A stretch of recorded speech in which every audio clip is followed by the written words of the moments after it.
जर दारू पिणाऱ्या लोकांच्या सोबत राहाल, तुम्ही जर दारू पिणाऱ्या व्यसन करणाऱ्या लोकांच्या सोबत राहाल तर एक ना एक दिवस तुमच्या तोंडाला दारूची बाटली लागल्याशिवाय राहणार नाही. पण तेच जर तुम्ही या माळकऱ्यांच्या सोबत राहाल, वारकऱ्यांच्या सोबत राहाल तर मरेपर्यंत एक ना एक दिवस गळ्यामध्ये तुळशीची माळ पडल्याशिवाय राहणार नाही. मायबापांनो, आहे की नाही? व्यसनच करायचं आहे ना, तुम्ही ऐका खरं. आत्ताची जी पिढ्याचा विषय आलाय म्हणून सांगतो महाराज ओघाओघानं, आपल्याला त्या व्यसनामध्ये, त्या फॅशनमध्ये महाराज जास्त आनंद वाटतो, आहे की नाही महाराज? काय खायचं काय प्यायचं याचा आपल्याला ताळमेळ. बघा ना, आज एकादशी आहे, आपल्याला सांगायला थोडीशी लाज वाटेल, सांगायला थोडीशी शोकांतिका आहे. बघा, त्या मुसलमान समाजामध्ये 5 वर्षाचं बारकं पोरग दिवसातनं 5 वेळेला नमाज पडतं, बरं का? पण आपल्या माळकऱ्याचं पोरग सुद्धा मंदिरामध्ये जात नाही. एवढे मंदिर आहेत. आता इथं फिरताना मी येताना रस्ता चुकलो, 4 मंदिरं लागली आणि ह्या मंदिराचं नावच 5 मंदिर आहे. पण बघा, आपले एवढे हिंदू इथं राहतात, रोज सकाळी कामानं जाताना इथं येतीलच असं आपली पावलं इकडे वळणार. तेच महाराज इथं पुढे गौतमी पाटीलचा कार्यक्रम असते तर गाड्या भरून गेली असते, आहे की नाही? सांगायचा भाव, आपण आपल्या धर्माबद्दल जागृत नाहीत. काय खायचं काय प्यायचं याचा बघा ना, व्यसनाच्या आधी एवढी जात आहेत, आहे की नाही? व्यसनच करायचं आहे ना. ऐका मग, वो जाम ही क्या पीते हो दोस्तों, वो जाम ही क्या पीते हो दोस्तों, रात को पियोगे तो सुबह उतर जाएगी. वो जाम ही क्या पीते हो दोस्तों, रात को पियोगे तो सुबह उतर जाएगी. अगर पीना ही है तो हरि नाम का प्याला पियो, सारी जिंदगी सवर जाएगी, सारी जिंदगी सवर जाएगी. दारू गांजा मत पियारो, अक्कल गुम हो जाती है, अपने पदों का दाम खर्च कर मुंह में मिट्टी आती है. स्वर्गीय सिंधुताई सपकाळी एक गीत म्हणायचं महाराज, बरं का? अगदी छान. काय खायचं काय प्यायचं, आहे का नाही? त्यांना जर कोणी विचारलं तर त्यांचं उत्तर असायचं, हमसे तो ना खाने की ना पीने की बात कर, हमसे तो ना खाने की ना पीने की बात कर, मर्दों की तरह दुनिया में जीने की बात कर.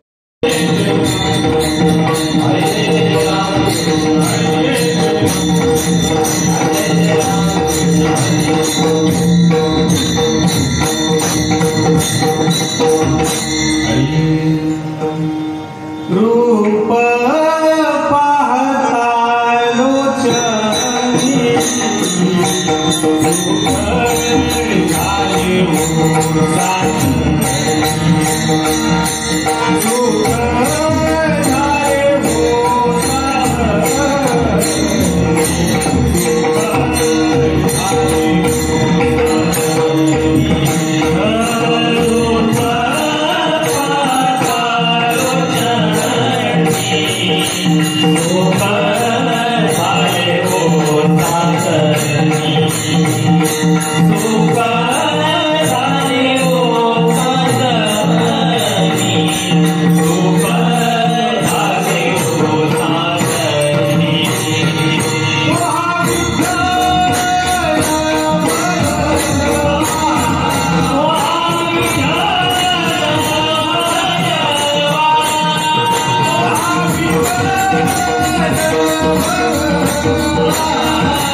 कीर्तनोक्ती सेवेकरता घेतलेलं अभंग जगद्गुरु जगद्वंदनीय देहूचे सुप्रसिद्ध साधू वैराग्याचे मूर्तिमंत परब्रह्म आणि आपल्या सगळ्यांचे लाडके आवडते वैराग्यनिष्ठ संत जगद्गुरु तुकोबाराय आणि या तुकोबारायांच्या अभंग संहितेतील 4 चरणाचा आणि जवळजवळ सगळ्यांच्या पाठांतरातला जेवढे म्हणून काही जाणकार वारकरी असतील तेवढ्या सगळ्यांच्या पाठांतरामधला आणि नसला तरी आज पाठांतर होऊन जाईल असा संतपर प्रकरणातला 4 चरणाचा अभंग सेवेकरता घेतलेला आहे. विठ्ठला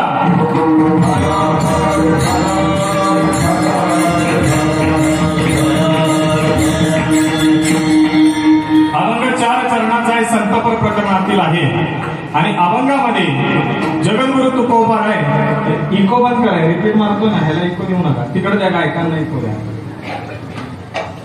अभंगामध्ये जगद्गुरु तुकोबाराय साधू संतांच्या ठिकाणी साधू संतांच्या ठाई शब्दाचा अर्थ आहे त्यांच्या जवळ आणि त्यांच्या जवळ म्हणजे चरणाजवळ बरं का. त्यांच्या जवळ राहिल्यानंतर मानवी देहामध्ये आपल्या आयुष्यात काय बदल घडून येऊ शकतो किंवा आपल्याला त्याचं काय फळ मिळतं नवे तर त्या संतांची सेवा केल्यानंतर आपल्याला कशा पद्धतीचं फळ प्राप्त होतं किंवा ती संत सेवा कशा पद्धतीनं उच्च आहे वरिष्ठ आहे हे सांगण्याचा प्रयत्न जगद्गुरु तुकोबाराय सदर अभंगामध्ये करतात. तुकोबाराय म्हणतात की जर आपण साधू संतांच्या जवळ राहिलं साधू संतांच्या जवळ वास केला साधू संतांचा संग केला तर आपल्याला काय प्राप्त होईल लाभ प्राप्त होईल आणि साधा सुद्धा लाभ नाही मायबापांनो उत्तम अशा प्रकारचा लाभ प्राप्त होईल. हे तो एक संता ठाई लाभ पायी उत्तम, बरं का. आणि हा लाभ प्राप्त झाल्यानंतर मायबापांना आपल्याला काय करायचं आहे, तर त्या असणाऱ्या साधू संतांची सेवा करायची. बरं का, या अभंगामध्ये संतांच्या सेवेचं रथ हेच तुकोबराय सांगण्याचा प्रयत्न करतायत. त्यांच्या चरणाजवळ राहायचं, त्यांचा दास बनून राहायचं. बरं का, साधू संतांजवळ राहताना कसं राहायचं, म्हणविता त्यांचे दास पुढे आस उरेना. त्यांचे आपण दास बनून राहिलो तर आपल्याला आणि काहीतरी जीवनामध्ये काय मागायची गरज पडणार, पुढे आस. आस म्हणजे काय, इच्छा, अपेक्षा, आकांक्षा ही आपल्या जीवनामध्ये आपल्याला राहणार नाही का. तर त्या साधू संतांना आपण एकदा शरण गेलो तर ते आपल्यावर काय करतात, कृपा करतात. आणि त्या साधू संतांच्या कृपेचं फळ एवढं श्रेष्ठ आहे की आपल्याला याच जन्मात नाही तर असे अनेक जन्म महाराज, अनेक नवे कल्पच्या कल्प जन्म जर मिळाले ना तरी साधू संत जेवढं देतील ना तेवढं आपल्याला सरणार नाही. कृपादान केले संती कल्पांतीही सरेना. आहे ना, म्हणून तुकोबराय म्हणतात की परमार्थाला लागल्यानंतर आणि काहीतर भगवान परमात्म्याची सेवा एक वेळ थोडी मागे राहिली तरी चालेल, त्या संतांची सेवा आपण काय केली पाहिजे, केली पाहिजे. तुका म्हणे संत सेवा का केली पाहिजे, तर स्वतः देव सांगतात की माझ्यापेक्षा माझ्या भक्ताची जर तुम्ही पूजा केली, साधू संतांची जर पूजा केली तर ती मला जास्त आवडेल. तुका म्हणे संत सेवा हेची देवा उत्तम म्हणविता त्यांचे दास पुढे आस उरेना. विठ्ठल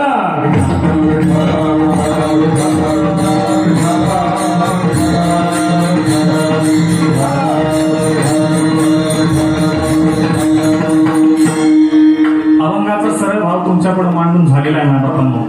त्याचं कारण असं की अभंग आपण आताच काय केलंय, आता तुकोबरायांचा अभंग सोडवावा एवढे आपण अधिकारी नाही महाराज, आहे की नाही. परंतु आपल्याकडे वेळेचं मुंबई म्हटल्यानंतर इथं वेळेचं बंधन आहे. मी इथं बरोबर 8ला 5 मिनिटं असताना हजर झालो होतो, परंतु आज काय थोडंफार नियोजनामध्ये मागं पुढं होतच असतं, आहे की नाही. 7:15ला आपलं कीर्तन उभं राहिलं तरी महाराजांनी सांगितलं महाराज 10 मिनिटं बाकी असताना काय करायचं तुम्ही, जय विठ्ठल. त्याचं काय टेन्शन घेऊ नका, गाडी जरी लेट सुटली तरी वेळ स्टेशनला पोहोचणार. पण ते पोहोचवण्याच्या नादामध्ये अभंगातला काही भाग सांगायचा राहिला तर उद्या कोणी असं म्हणायला नको की बाबा ते जय महाराजांनी काल अभंग सोडवला नाही. म्हणून अभंगाचा सरळ भाव तर आधी तुमच्या चरणावरती ठेवला. विठ्ठल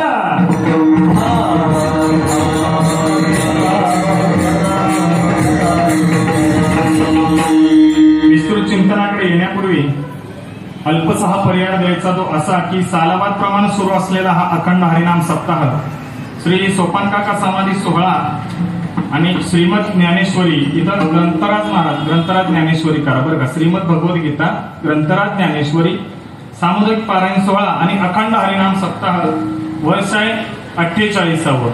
आहे की नाही, मला वाटतं जवळजवळ आपली 4 तप आहे का नाही, 4थ्या तपपूर्ती ह्या वर्षी होईल मला वाटतं, आहे का नाही. आपण पुढच्या वर्षी 49व्या वर्षामध्ये जाणार. भगवान परमात्म्याच्या चरणाशी अशी प्रार्थना करतो की जशी 4थ्या तपपूर्तीमध्ये सेवा मिळाली तशी या पारायणाची 100 तप हो आणि 100व्या तपाला सुद्धा सेवा मिळेल.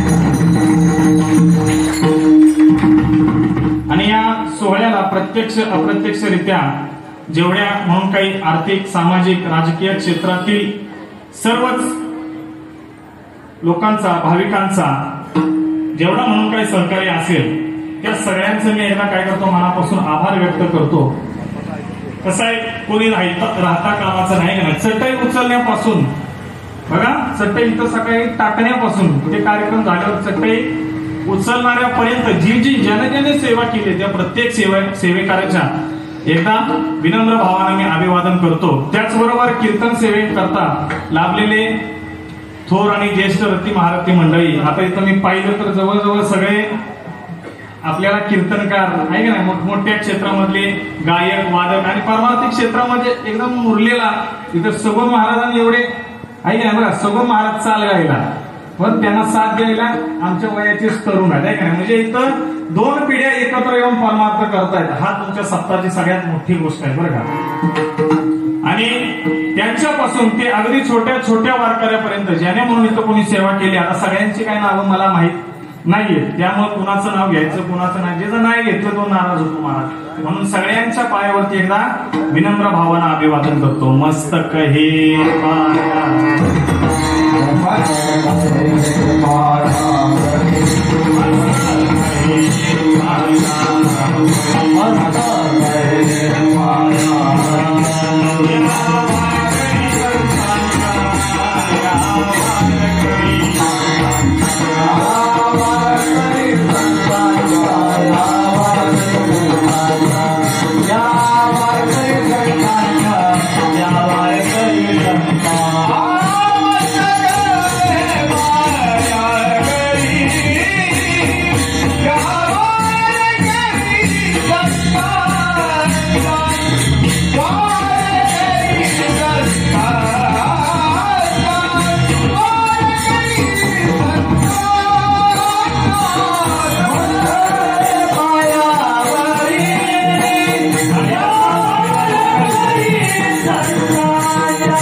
पायावरी या वारकरी संतांच्या. अभंगामध्ये जगद्गुरु तुकोबाराय काय करतायत तर संतांची सेवा केली पाहिजे हे प्रतिपादित करतायत. आणि त्या संतांच्या सेवेचं महत्व, त्या साधू संतांची सेवा भगवंताला सुद्धा कशी आवडते हे या अभंगामध्ये जगद्गुरु तुकोबाराय प्रतिपादित करण्याचा प्रयत्न करतायत. मायबाप हो, सर्वसामान्यपणे याची या भूतलावरती किती जीव आहेत? 84 लक्ष. बरोबर, माझी भाष्य नाही बरं का. 84 लक्ष योनी फिरता बहु दुःख भोगिले. ज्ञानोबा असे सांगतात की या पृथ्वी तलावरती 84 लाख जीव राहतात आणि या 84 लाख जीवामधले काही जीव हे एकांत प्रिय आहेत. बघा, चिंतन बारीक ऐकाल तर लक्षात येईल बघा. थोडंच सांगेन पण जरा गोड सांगण्याचा प्रयत्न करेन. काही जीव हे एकांत प्रिय आहेत. 84 लाख जीवापैकी काही जीव कसे? बोला बोला. एकांत प्रिय आहेत. आणि काही जीव कसे? संघ प्रिय आहेत बरं का. त्यांना संघ लागतो बरं का महाराज. काही जीव हे एकांत प्रिय आहेत. पहा, जंगलामध्ये आपण वाघ, सिंह हे जे जीव पाहतो किंवा हे जे प्राणी आपण पाहतो ते कसे आहेत? एकांत. तुम्ही पाहिले का कधी वाघांचा ओळखाच्या ओळखा एखाद्याने पाहिलाय का?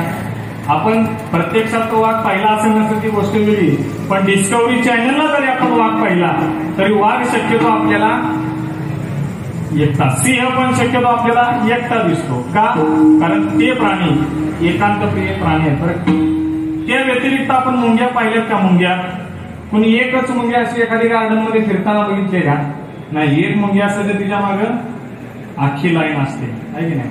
बघा, मेंढरं बघितलेत का तुम्ही? मेंढरं कळपामध्ये आपण सगळ्यांनी मेंढरं, एकच मेंढरू रानात चरताना दिसले असं कधी झाले का?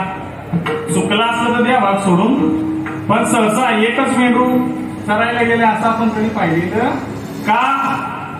कारण मेंढी हा सुद्धा संघप्रिय प्राणी आहे. त्याचप्रमाणे मायबापांनो, तुम्ही आम्ही मनुष्य सुद्धा कसा आहे? संघप्रिय आहे. माणसाला सुद्धा महाराज जगत असताना अगदी जन्मापासून ते मृत्यूपर्यंत कुठल्या ना कुठल्या तरी संगतीची आवश्यकता असते, म्हणजे असतेच बरं का. कोणी असू दे. आता काय काय जण म्हणतील, महाराज आम्हाला काय कुणाच्या संगतीची गरज, आम्ही काय कुणाचं घेत नाही आणि कुणाला देत नाही का नाही, आमचं आम्ही आनंदी राहतो आहे की नाही. म्हणजे असं म्हणणारा व्यक्ती बरं का, लक्षात ठेवा, आम्ही कोणाकडे जात नाही आणि कोण आमच्याकडे येत असं म्हणणाऱ्या व्यक्तीला सुद्धा संघ असतो. कुणाचा संघ असतो? तो म्हणतो, महाराज मी फक्त माझं चांगलं बघतो, बाकीच्यांचं मला काय माहीत. आणि पण तू स्वतःच तरी चांगलं बघतोस ना, स्वतःच्या बुद्धीचा, स्वतःच्या देहाचा आणि स्वतःच्या मनाचा का होईना, पण त्या व्यक्तीला संघ असतोच. म्हणून प्रत्येकाला माणूस म्हणलं की तो संघाशिवाय बघा येताना सुद्धा, जन्माला येताना सुद्धा ज्या वेळेला मायबापांना डिलिव्हरी होते बरं का, ज्या वेळेला प्रसूती होते त्यावेळेला त्या ठिकाणी ती आई एकटीच असते का? तिचं बाळपण करायला 4 चौघी तिथं असतात. म्हणजे जन्माला येताना आपण कुणाच्या तरी संगतीशिवाय जन्माला येऊ शकत, प्रवास सुरू करताना कुणाच्या तरी संगतीशिवाय तो सुरू करता येत नाही. आणि प्रवास संपवताना सुद्धा किती जरी माणूस गाणी व्यक्ती असला तरी त्याला खांदा द्यायला निदान 4 माणसं तरी, म्हणजे आपण म्हणतो ना म्हणताना 4 माणसं तरी जोडावी जाताना उपयोगी येतात. ते ह्याच्यासाठी म्हणतात बरं का, तर जाताना आपल्याला असं आपल्या हिंदू संस्कृतीमध्ये आपल्याला असं एकटं जाता येत नाही, 4 जणांच्या खांद्यावरूनच जावं लागतं. माझा सांगायचा भाव असा आहे की माणूस हा संघाशिवाय राहू शकत नाही. शास्त्रानुसार काही प्रकारचे संघ आहेत की ज्यांचा प्रभाव आपल्या आयुष्यावर दीर्घकाळ असतो बरं का. सतत या 3 गोष्टींचा आपल्या शरीरावरती, आपल्या मनावरती, आपल्या बुद्धीवरती, नव्या आपल्या जीवनावरती त्याचा परिणाम होत असतो. त्या 3 गोष्टी कोणत्या बघा, लक्षात ठेवा, मी विचारणार. पहिली आहे वस्तू बरं का, पहिली वस्तू, बोला बोला, पहिली. दुसरी आहे वास्तू बरं का, दुसरी वास्तू. वास्तू म्हणजे एखादं ठिकाण, एखादी जागा बरं का, दुसरी वास्तू. आणि तिसरा आहे व्यक्ती बरं का. तिसरं काय सांगितलं बाबा? व्यक्ती. पहिली वस्तू, दुसरी, तिसरं. 3 संगती तुम्हाला कळाल्या की तुम्हाला आजचं कीर्तन कळालं. विठ्ठल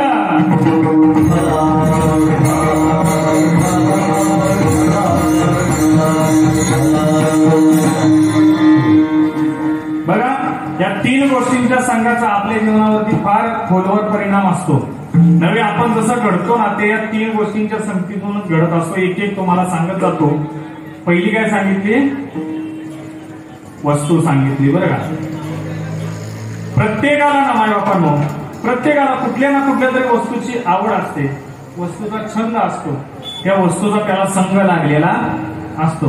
बघा महाराज, आपण आपला एखादा चांगला कार्यक्रम असेल तर त्यावेळेला काय करतो, आपला जो सगळ्यात आवडता शर्ट आहे तो आपण काय करतो, घालून जातो. आपलं जे आवडतं धोतर आहे, आज चांगल्या व्यासपीठावरती साथीला जायचंय आहे की नाही, तुमचं जाऊया, माझंही सांगतो, आज चांगला भांडवटा कीर्तन आहे, समाज चांगला असतो, फार जुना सप्ताह, मी असं ऐकलंय हा सप्ताह इथला सगळ्यात जुना सप्ताह आहे की नाही बापांनो, आणि सगळ्यात शेवटपर्यंत सुद्धा हा सप्ताहच असणार बरं का. म्हणजे सांगायचा भाव असा, मी सुद्धा आज इथं येत असताना कुठलं धोतर घालायचं, कुठला शर्ट घालायचा आहे की नाही, नवीन घालू का जुनं घालू, बरं हे धोतर घातलं तर मला व्यवस्थित म्हणता येत नाही, म्हणजे असं काही नसतं. तर हा आपल्या मनाचा विचार झालेला असतो. का झालेला असतो महाराज? कारण त्या वस्तूचा आपल्याला काय लागलेला असतो, संग लागलेला असतो बरं का. माता मावल्यानो, तुम्ही सुद्धा एखाद्याच्या लग्न समारंभात, एखाद्या कार्यक्रमामध्ये जर गेलात आहे नाही, घरामध्ये असतील नसतील तेवढे खरे खोटे सगळेच्या सगळे दागिने अगदी काय करता, गळ्यामध्ये घालता की नाही.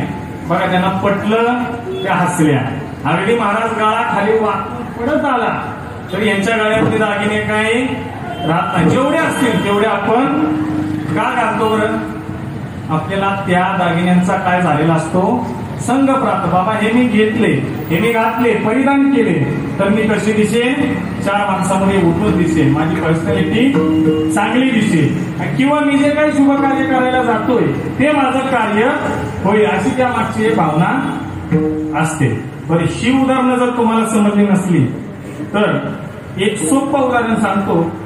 या कलियुगामध्ये 21st सेंचुरीमध्ये अगदी लहान मुलापासून ते वयाच्या 85-90 वर्षापर्यंतच्या वृद्ध व्यक्तींपर्यंत, महिलांपासून ते जेंट्स पर्यंत, पुरुषांपर्यंत प्रत्येक व्यक्तीला एका गोष्टीचा संघ आहे बरं का. बरं, तुम्हाला आम्हाला प्रत्येकाला त्या गोष्टीचा संघ. बघा, 10 माणसं जर एकत्र बसली ना तरी एकामेकासोबत गप्पा मारत नाही आहे नाही, त्यांचं ते इकडचं स्लाइड ओपन कर, तिकडचं स्लाइड, कोणाचा मेसेज आला, तुम्हाला समजलं असेल मी कुठल्या वस्तूबद्दल बोलतोय, आहे की नाही, कुठल्या वस्तूबद्दल बोलतोय.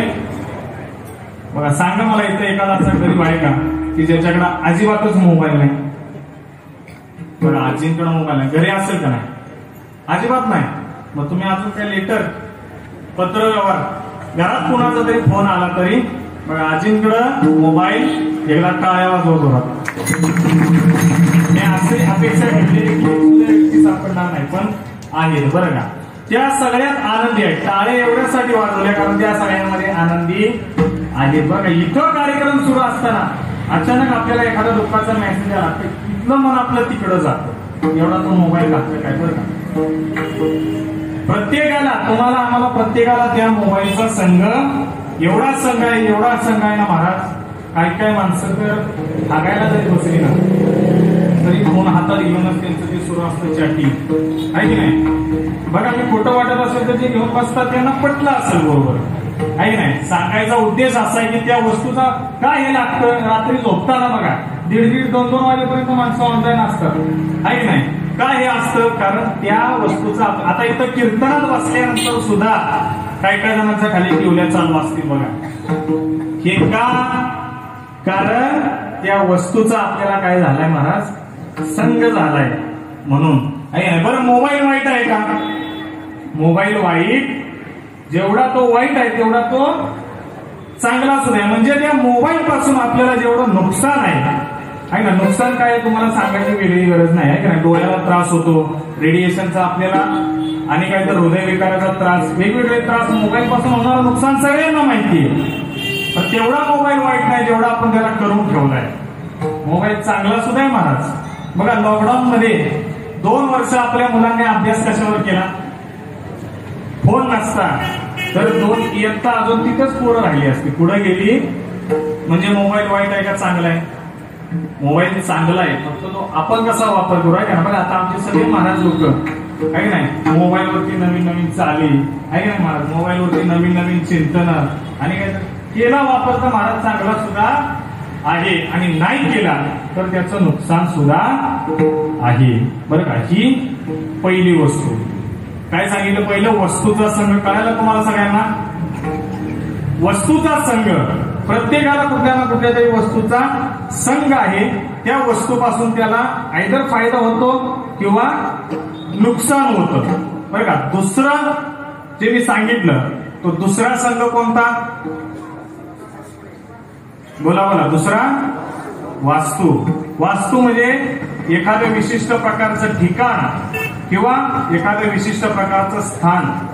बरं का. आता तुम्हाला मी सांगतो, आपल्याला या धर्ममंडपामध्ये आल्यानंतर मनामध्ये दुःख वाटलं की मनामध्ये आनंद वाटला? आनंद वाटला का दुःख वाटला? वाटलं ना मना मोठ्यानं.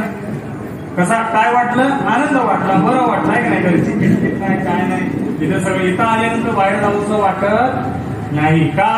कारण या जागेचा प्रभाव महाराज. इथं आल्यानंतर तुम्हाला इथला बघा, इथून तुम्ही बाहेर जा, इथले विचार बाहेर गेल्यानंतर लगेच मनामध्ये येत नाही. थोडा काळ राहतात, नंतर ते निघून का? कारण त्या वस्तूचा, त्या वास्तूचा, त्या ठिकाणाचा संघ तुमचा तुटलेला असतो. म्हणून बघा घरामध्ये जरी आपल्या घरामध्ये कधी जर क्लेश झाले, भांडणं झाली किंवा काही टेन्शनचं वातावरण असलं तर आपण कोणाजवळ जातो? देवाजवळ, मंदिरामध्ये आपलं गाणं सांगायला जातो. जातो का नाही? का? तिथं गेल्या प्रॉब्लेम सुटतात का? प्रॉब्लेम आपल्या प्रयत्नांनी सुटतात, पण तिथं गेल्यानंतर आपल्याला बरं वाटतं. तिथं गेल्यानंतर कुठली तरी चैतन्य शक्ती आहे जी माझं चांगलं करेल अशी मनामध्ये एक भावना झालेली असते. बघा काही ठिकाणी गेल्यानंतर बघा मनामध्ये नकारात्मक भाव उत्पन्न होतात. त्या जागेचा प्रभाव तसा असतो. आपण जर कधी अंत्ययात्रेला स्मशानात गेला असाल तर आपल्याला त्याचा अनुभव असा येईल. बघा स्मशानात गेल्यानंतर कुठल्या व्यक्तीला असं वाटेल हो की इथं परत यावं? बघा आपण म्हणतो शत्रूचं सुद्धा एवढं वाईट होऊ असा आपल्या मनामध्ये तिथे गेल्यावर विचार येतो. का एवढा विचार येतो नकारात्मक? कारण त्या जागेचा प्रभाव तसा आहे. बरं का. रात्रीच्या वेळेला तुम्हाला सांगितलं स्मशानामध्ये जावा आणि जाशील का? नाही जाणार. ती भीती मनामध्ये निर्माण झाली का? कारण त्या जागेच्या संघामध्ये गेल्यानंतर आपल्या मनामध्ये भीतीच उत्पन्न होते, आनंद उत्पन्न होत आहे का असं कोणी की त्याला त्या ठिकाणी गेल्यानंतर आनंद होतो? कोणी नाही भेटणार बाबा, आहे की नाही? आपली तिकडे जाण्याची इच्छा अजिबात नाही.